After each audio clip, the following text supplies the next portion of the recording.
kinds of comments that we've been hearing and our own suspicions dating back for many weeks and months now that the Department of the Interior appeared to be determined to go forward with the drilling, and that all of the hearings, all of the meetings were really a kind of a show. There was no real opportunity for those of us who represent local government to really have a voice in those decisions.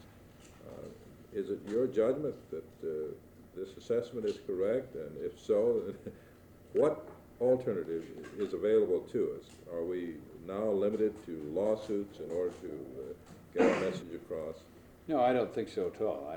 I think your desire to become involved, to have an input, to have a voice as to what happens in this area is perfectly legitimate, is in keeping with every study that has been made of offshore drilling, whether by the National Academy of Science, the National Science Foundation, the critique that was attached to the study made by the Council on Environmental Quality of the drilling off the Atlantic coast and the Gulf of Alaska.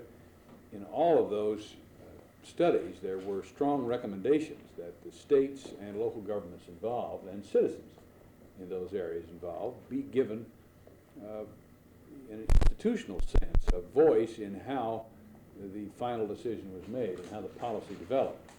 And so your request really is not only legitimate, but is legitimized by every study that's been made, or critique that's been made of the federal policy.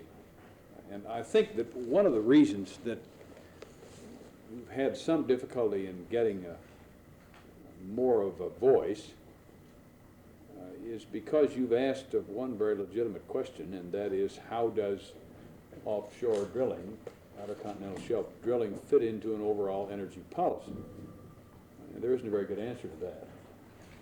And that question's got to be answered, I think, there ought to be.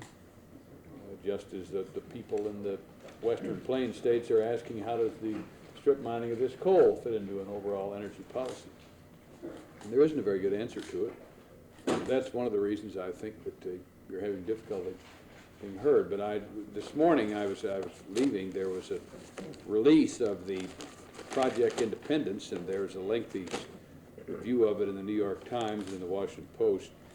I think this really is the first step toward the development of a comprehensive overall national energy policy that will make sense, and that your request that before these decisions are made, they be part of this overall policy certainly is legitimate.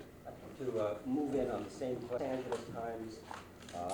By a group of people concerned about offshore outer continental shelf drilling, and to express that concern to me, and then to indicate whether I'm willing to help. I don't even know what it is you want done at this point. There is a wide divergence of opinion, obviously, in this room as to approaches that ought to be taken. All I can do for you is spell out potential approaches, ranging from discussing it with the Secretary of Interior to finally...